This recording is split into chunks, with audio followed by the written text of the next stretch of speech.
You are aware that our consciousness expresses itself in 6 ways or modes. The first mode is the desired mind. Various types of desires arise in the mind, and when they are fulfilled, new desires arise. This process continues indefinitely, and we become ensnared in the cycle. It is irrelevant whether the desire is small or large. It is simply a desire. Then, the knowledge you desire. You acquire knowledge by reading books. The second is the knowledge you make a mistake. You later come to know about the mistake when an action has completed. The knowledge of the action comes to you. This is the power of knowledge. Knowledge is followed by the third mode, activity, which is a natural aspect of life. You are constantly engaged in some form of activity, and each action is a component of activity. The fourth mode is the ability to remain calm and quiet. Everyone possesses this ability, and it is necessary to cultivate it. Finally, there is a concept known as comprehension. Comprehension is the capacity to understand. It is not a form of knowledge, rather, it is a form of judging. Once you have acquired knowledge, you must determine whether it is right or wrong, good or bad. This judging is a form of power that is inherent in your analysis and judgment. The final power is presence, which is the presence of light. In ceremonies, all of these 6 powers are being realized. We are unable to comprehend the situation. However, the energy is elevated, and you are subsequently elevated, correct? It is not something that can be thought of or spoken, and it is impossible to articulate in words. No, you are unable to articulate the energy that is beyond your logical comprehension. You are seated and are unaware of the chanting and ceremonies that are taking place. But the wonderful energy that has been created is known as the presence. You are experiencing the presence with very little knowledge or awareness of its existence in the world. We often say to live in the present moment, but the present moment is so profound and vast that it invokes the presence. You are there to experience the presence. You must acknowledge that the entire world is non-existent. The world is not real. It is a construct that is created by clinging to the past or attempting to control the future. When will you be able to fully experience the present moment?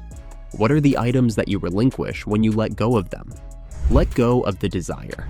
It is not now, it is in the future. Always, it puts you in the future. But when you know your desire is going to get fulfilled or it is fulfilled, it's done.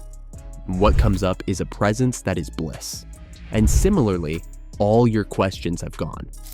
The only thing you have to judge is that this whole thing is a dream. It doesn't matter.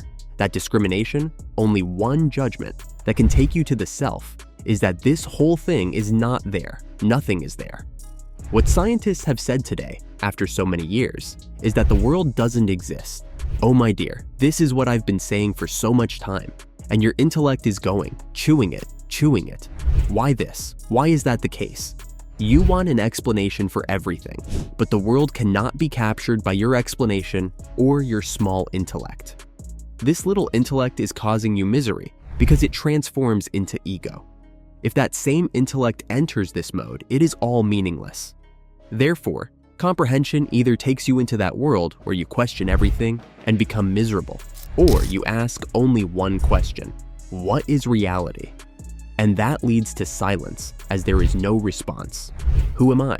That is also comprehension. Who am I? If all of this is non-existent, then the entire world is an illusion, in which everything is in a state of flux. Nothing is permanent. Consequently, presence appears. And how does one experience it? This comprehension is not functioning for me as a result of this knowledge. If I am not intelligent, why should I participate in the ceremony and sit in the presence of the master, who is not going to respond to my inquiries? Without your knowledge, the intellect is shutting itself down, and the presence is coming up. That is why it is said, you take a desire, a wish, and then you leave the wish, you drop it. Say, this is my wish, okay? I drop the wish, knowing that it will be taken care of. This, or something better than that, will be done. That is so beautifully structured in this whole thing. Every wish you make, drop it, and you wash your hands and say, I'm free from it, because you are much bigger than the desires we hold on to. When we are holding on to our desire, we are not in the infinity, we are in the smallness, but it is necessary, so you do it, and then you become aware, I am much bigger than this. See, in life, every little thing has a meaning, even a needle. A safety pin is valuable, correct? A safety pin is essential for tying something, and a button in your shirt has a designated location, correct? Imagine that an individual is operating a motorcycle, and all of the buttons are missing, causing the shirt to fall off their face. This is a small example of the significance of insignificant details in life. It is important to recognize that the divine is not confined to a single location. Rather, it permeates all aspects of life. By acknowledging this, you can honor the divine and subsequently progress to tranquility, the calm and quiet state of being. Then, the presence. So remember the 6 modes of our mind, intellect, and ego.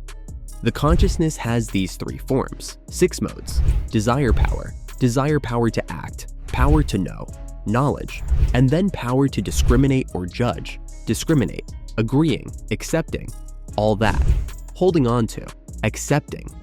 And then the presence is what generates the tranquility and serenity. Only a small number of individuals make it to these final 2 stages. If you're stuck in desire too much, you will be miserable. If you are stuck in too much knowledge, if you know everything that you need not know at some point in time, then also it can, or if you don't know, you'll become miserable.